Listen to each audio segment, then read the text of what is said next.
Sistem informasi yang efektif itu yang menyediakan pengguna informasi yang akurat, tepat waktu, dan juga relevan. Informasi yang akurat berarti yang terbebas dari kesalahan. Informasi yang tepat waktu berarti informasi yang tersedia pada saat diperlukan oleh pengambil keputusan. Dan informasi dianggap relevan itu ketika informasi tersebut memberikan manfaat serta sejalan dengan jenis pekerjaan dan keputusan yang akan dibuat. Selanjutnya adalah istilah dan konsep dalam pengorganisasian file. Sistem komputer mengorganisasikan data berdasarkan suatu hierarki yang dimulai dari bit kemudian byte, berlanjut ke field, record, file, dan database. Satu bit mewakili unit data terkecil yang dapat ditangani oleh komputer. Sekelompok bit disebut byte yang mewakili satu buah karakter tunggal yang dapat berupa huruf, angka, ataupun simbol lainnya. Sekelompok karakter yang membentuk kata ataupun angka seperti nama atau usia itu disebut field. Sekelompok field yang saling berhubungan dinamakan record. Dan sekelompok record dengan jenis yang sama itu dinamakan file. Selanjutnya ada masalah-masalah dalam lingkungan data tradisional. Masalah-masalah yang dihasilkan itu biasanya penggandaan data, inkonsistensi program data, atau tidak tahu program mana yang harus dipercaya. Terus ketergantungan program data, data tersebut tidak fleksibel, kualitas data yang buruk, dan tidak dapat membagikan data ke berbagai aplikasi. Redundansi data atau inkonsistensi data. Redundansi data adalah kehadiran data ganda pada beberapa file data yang tersimpan di beberapa tempat atau lokasi. Redundansi data terjadi ketika kelompok yang berbeda. Redundansi atau inkonsistensi data. Redundansi data adalah kehadiran data ganda pada beberapa file data yang tersimpan di beberapa tempat atau lokasi. Redundansi data terjadi ketika kelompok yang berbeda pada sebuah organisasi secara independen mengumpulkan data yang sama dan menyimpannya masing-masing. Data redundansi menghabiskan tempat penyimpanan data dan menyebabkan terjadinya inkonsistensi data atau data inkonsistensi, di mana atribut yang sama memiliki nilai yang berbeda. Jadi, hal tersebut akan mempersulit perusahaan dalam menciptakan manajemen hubungan pelanggan, manajemen pemasok, manajemen rantai pasokan, ataupun sistem perusahaan untuk mengintegrasikan sumber-sumber data yang berbeda. Selanjutnya ada ketergantungan program data.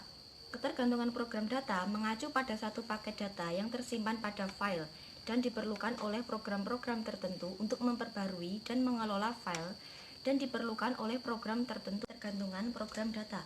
Ketergantungan program data mengacu pada satu paket data yang tersimpan pada file dan diperlukan oleh program-program tertentu untuk memperbarui dan mengelola file-file dan diperlukan oleh program-program tertentu. Di dalam lingkungan file tradisional, setiap perubahan pada program perangkat lunak mensyaratkan perubahan terhadap data yang diakses oleh program tersebut. Yang ketiga yaitu kurangnya fleksibilitas. Sistem manajemen database. Sistem manajemen database adalah perangkat lunak yang memungkinkan suatu organisasi memusatkan data, mengelola data secara efisien, dan menyediakan akses terhadap data yang disimpan oleh pemrogram aplikasi. DBSM bertindak sebagai antarmuka antar program aplikasi dan file data secara fisik. Perangkat lunak DBMS memungkinkan database fisik dapat diakses secara logis oleh pengguna akhir. Sebagai contoh, seorang spesialis tunjangan ditugaskan untuk mengatur tunjangan, program pensiun, ataupun asuransi yang terkait. Jadi, mungkin memerlukan tampilan yang memuat nama pegawai, nomor jaminan sosial, serta jaminan asuransi kesehatan. Fleksibilitas. Sistem file tradisional dapat mengirimkan laporan rutin sesuai jadwal, tidak dapat mengirimkan laporan, hanya diperlukan waktu khusus saja, atau merespon kebutuhan informasi yang tidak dapat diantisipasi pada kondisi waktu tertentu. Beberapa pemrogram mungkin harus bekerja beberapa minggu untuk mengumpulkan data yang diperlukan ke dalam sebuah program baru. Selanjutnya ada sistem keamanan yang buruk. Sistem keamanan yang buruk terjadi karena longgarnya pengendalian atau pengelolaan terhadap data, akses, dan penyebaran informasi menjadi tidak terkendali. Manajemen mungkin tidak memiliki cara untuk mengetahui siapa yang mengakses atau mengubah data tersebut. Selanjutnya, kurangnya ketersediaan dan pendistribusian data. karena bagian-bagian informasi yang terdapat pada file yang berbeda dan bagian organisasi tidak dapat menghubungkan satu sama lain. Tidak mungkin untuk mendistribusikan dan mengakses informasi pada waktu bersamaan. Informasi tidak dapat mengalir dengan baik di lintas area fungsional pada bagian dan divisi pada organisasi. Selanjutnya ada sistem manajemen database. Sistem manajemen database adalah perangkat lunak yang memungkinkan suatu organisasi memusatkan data, mengelola data secara efisien, dan menyediakan akses terhadap data yang disimpan oleh pemrogram aplikasi. Perangkat lunak DBMS memungkinkan database fisik dapat diakses secara logis untuk penggunaan akhir. Sebagai contoh, seorang spesialis tunjangan ditugaskan untuk mengatur tunjangan, pemrogram pensiun, ataupun asuransi terkait. Jadi mungkin memerlukan tampilan yang memuat nama pegawai, nomor jaminan sosial, serta jaminan asuransi. Bagaimana DBSM menyelesaikan masalah-masalah pada lingkungan file tradisional? DBSM mengurangi redundansi atau ganda dan inkonsistensi data dengan meminimalisasi file-file yang terisolasi yang berisi data semua. Mungkin DBSM tidak dapat menghilangkan redundansi data secara keseluruhan pada suatu organisasi, namun mereka dapat meminimalisasikannya. Meskipun suatu organisasi memiliki dua ganda, namun dengan menggunakan data DBSM, inkonsistensi data tersebut dapat hilang karena data-data ganda memiliki nilai yang sama. DBSM Relation. DBSM terkini menggunakan model-model yang berbeda untuk memantau entitas, atribut, dan hubungan. Jenis DBSM yang paling populer bagi PC ataupun mainframe saat ini adalah DBSM Relation atau Relation DBSM. DBSM Relation menampilkan data menjadi tabel dua dimensi yang disebut relasi. Tabel dapat dianggap sebagai file. Setiap tabel berisi data pada sebuah entitas, berikut atributnya. Microsoft DBSM Relation untuk sistem PC, di mana DB2 Oracle Database dan Microsoft SQL Server adalah DBSM Relation untuk komputer berukuran sedang maupun besar seperti Light adalah DBSM untuk perangkat komputasi mobile. Operasi DBSM Relation. Database relation 3 operasi dasar digunakan untuk mengembangkan serangkaian data yang sangat berguna, yaitu select, join, dan project. Operasi select menampilkan suatu bagian yang berisi seluruh rekaman pada suatu file berdasarkan kriteria yang ditemukan. Join mengkombinasikan tabel-tabel yang memiliki keterkaitan untuk menyediakan informasi yang lebih lengkap kepada pengguna ketimbang satu tabel saja. Operasi project menampilkan kolom-kolom dari suatu tabel berdasarkan kriteria tertentu yang memungkinkan pengguna untuk menampilkan tabel baru yang berisi informasi-informasi yang betul-betul diperlukan. Database non-relation dan database pada sistem cloud computing. Sistem manajemen database non-relation atau non-relation database management system menggunakan model data yang lebih fleksibel dan dirancang untuk mengelola dan berukuran besar yang didistribusikan pada banyak perangkat serta mempermudah dalam meningkatkan atau menurunkan stabilitas.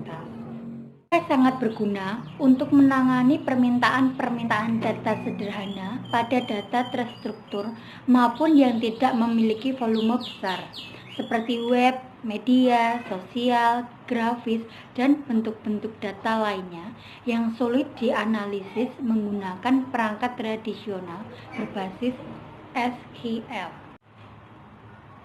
Kapasitas sistem manajemen database. DBSM memiliki kapasitas definisi data untuk menspesifikasi struktur konten data.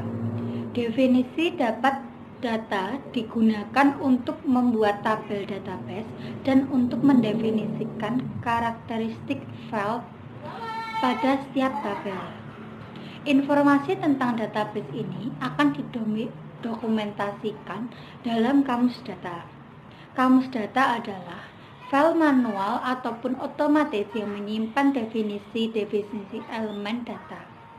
Microsoft Access memiliki kemampuan kamus data yang belum sempurna, yang menampilkan informasi seperti nama, deskripsi, ukuran, tipe, dan properti lainnya pada tipe file pada sebuah tabel. Meminta data dan melaporkan. DBSM menyertakan perangkat untuk mengakses dan memanipulasi informasi pada database.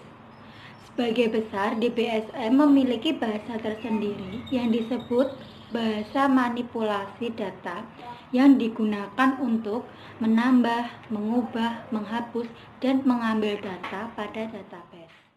Penggunaan DBSM pada komputer berukuran besar dan sedang seperti DB2, Oracle, dan SQL Server akan menggunakan SQL untuk memperoleh informasi yang dibutuhkan dari database mereka. Microsoft Access juga menggunakan SQL, tetapi ia memiliki perangkat tersendiri untuk meminta informasi dari database, serta mengorganisasikan data dari database menjadi laporan yang lebih rapi. Crystal Report merupakan DBSM penyusun laporan untuk perusahaan-perusahaan berskala besar. Meskipun demikian, ia juga dapat bekerja sama dengan Microsoft Access. Microsoft Access juga memiliki kemampuan untuk mengembangkan aplikasi. Merancang database. Database memerlukan rancangan konsep maupun fisik. Rancangan konseptual atau logis dari suatu database adalah model abstrak database dari perspektif organisasi bisnis, di mana rancangan fisik menunjukkan bagaimana database dirancang lewat akses langsung perangkat penyimpanan. Baiklah, normalisasi dan diagram relasi entitas. Untuk menggunakan model database relasional secara efektif, kelompok data yang rumit harus disederhanakan untuk meminimalisasi elemen-elemen data yang ganda serta hubungan-hubungan jamak yang janggal. Proses menciptakan struktur data yang ringkas, stabil, serta fleksibel dan adaptif dari kelompok-kelompok data yang rumit dinamakan normalisasi. Kemudian memanfaatkan database untuk meningkatkan kinerja bisnis dan pengambilan keputusan. Database digunakan untuk menyediakan informasi yang guna menjalankan bisnisnya dengan lebih efisien, serta membantu manajer dan karyawan membuat keputusan. Yang pertama, tantangan dalam menangani besarnya volume data. Data besar tidak mengacu pada jumlah spesifik, namun umumnya mengacu pada data dalam kisaran petabyte dan exabyte, dan kata lain miliaran dengan triliunan rekaman, semua dari sumber yang berbeda. Data besar dihasilkan dalam jumlah yang jauh lebih besar dan lebih cepat ketimbang data tradisional. Yang kedua, infrastruktur intelijen bisnis. Infrastruktur dari intelijen bisnis ini memiliki rangkaian perangkat untuk memperoleh informasi-informasi yang diperlukan dari berbagai jenis data yang berbeda pada organisasi bisnis masa kini, termasuk data berkapasitas besar yang semi struktur maupun tidak terstruktur. Data yang pertama dari infrastruktur intelijen bisnis, yaitu yang pertama data warehouse dan data mart. Data warehouse adalah data yang menyimpan data historis dan data terkini yang berpengaruh bagi kepentingan pengambil keputusan dan seluruh perusahaan. Data mart adalah bagian dari data warehouse yang diringkas atau dikhususkan untuk penanganan jenis-jenis data tertentu pada database yang terpisah untuk kelompok pengguna dan telah tertentukan. Yang kedua, Hadoop. Hadoop adalah kerangka kerja open source yang dikelola oleh Apache Software Foundation yang memungkinkan pendistribusian proses data berkapasitas besar secara paralel pada komputer-komputer berbiaya terjangkau. Yang ketiga, komputasi dalam memori. Cara lain untuk memfasilitasi analisis data yang besar adalah dengan menggunakan komputasi dalam memori atau in-memory computing yang sangat mengandalkan pada memori utama pada komputer atau RAM untuk data penyimpanan. Produk-produk komersial terkemuka bagi komputasi dalam memori meliputi High Performance Analytic Applications atau HANA dari SAP dan Oracle Excel Stick, masing-masing menyediakan serangkaian komponen perangkat lunak yang terintegrasi, meliputi database dalam memori dan perangkat lunak stabil dan perangkat lunak analitis yang terspesialisasi yang menjalankan perangkat keras untuk pekerjaan komputasi dalam memori. Yang keempat, platform analitis. Pada vendor database komersial telah mengembangkan platform analitis berkecepatan tinggi yang terspesialisasi dengan menggunakan baik teknologi terkait maupun yang tidak terkait, yang dioptimalkan untuk menganalisis kumpulan data yang besar. Analitis, hubungan, pola, tren. Ketika data direkam dan diorientasikan dengan menggunakan teknologi intelijen bisnis, tersedia bagi analisis lanjut dengan menggunakan perangkat lunak untuk mengkuenti dan melaporkan database, analisis data, dan data mining. A. Memproses analitis online atau OLAP. OLAP memungkinkan bagi para pengguna untuk memperoleh jawaban-jawaban secara online atas pertanyaan-pertanyaan khusus. B. Data mining. Data mining lebih terdorong pada penemuan. Data mining memberikan wawasan pada korporal data yang tidak dapat diperoleh oleh OLAP dengan menemukan pola-pola tersembunyi serta hubungan dengan database yang besar dan aturan menarik kesimpulan dari mereka untuk memprediksi perilaku pada masa yang akan datang. Tipe dari informasi yang dapat diperoleh data mining yaitu: pertama, asosiasi, merupakan kejadian yang dikaitkan dengan suatu peristiwa tunggal. Yang kedua, dalam sekuen, maka peristiwa akan dikaitkan berdasarkan waktu. Yang ketiga, klasifikasi waktu, membahas pola-pola yang menggambarkan kelompok di mana suatu barang yang dimiliki dengan memeriksa barang yang ada yang telah diklasifikasikan dan dengan menarik kesimpulan dan serangkaian aturan. Yang keempat, pengklasteran, bekerja dengan cara yang sama seperti klasifikasi ketika tidak ada kelompok yang masih belum didefinisikan. Dan yang terakhir, meskipun penerapan tersebut melibatkan prediksi, tetapi peramalan menggunakan prediksi di dalam cara yang berbeda. Yang ketiga, selanjutnya, text mining dan web mining. Data yang tidak terstruktur yang sebagian besar dalam bentuk file teks diyakini akan bertanggung jawab atas lebih dari 80% dari informasi organisasi yang bermanfaat dan memperoleh salah satu sumber utama data besar yang ingin dianalisis oleh perusahaan. Perangkat text mining tersedia untuk membantu bisnis dalam menganalisis data. Perangkat lunak analisis sentimen dapat melakukan penelusuran atas komentar teks dalam surel, blog, percakapan, dalam media sosial, atau dalam bentuk survei untuk mendeteksi opini yang akan menyenangkan dan tidak menyenangkan mengenai topik pembahasan tertentu. Yang keempat, database dan web. Banyak perusahaan web untuk membuat beberapa informasi dalam database internal mereka disediakan bagi pelanggan dan rekan bisnis. Untuk membuat beberapa informasi dalam database internal mereka disediakan bagi pelanggan dan rekan bisnis. Terdapat sejumlah keuntungan dengan menggunakan web untuk mengakses database internal organisasi. Yang pertama, perangkat lunak browser web jauh lebih mudah untuk digunakan daripada perangkat QWERTY yang dimiliki. Yang kedua, tampilan web membutuhkan sedikit perubahan atau tidak sama sekali terhadap database internal. Yang ketiga, dibutuhkan biaya yang lebih rendah untuk menambahkan antarmuka web di depan sistem yang diwariskan daripada merancang kembali dan membangun kembali sistem untuk meningkatkan akses pengguna mengakses database korporat melalui web di menciptakan efisiensi, peluang, dan modal bisnis yang baru. D. Mengelola sumber data.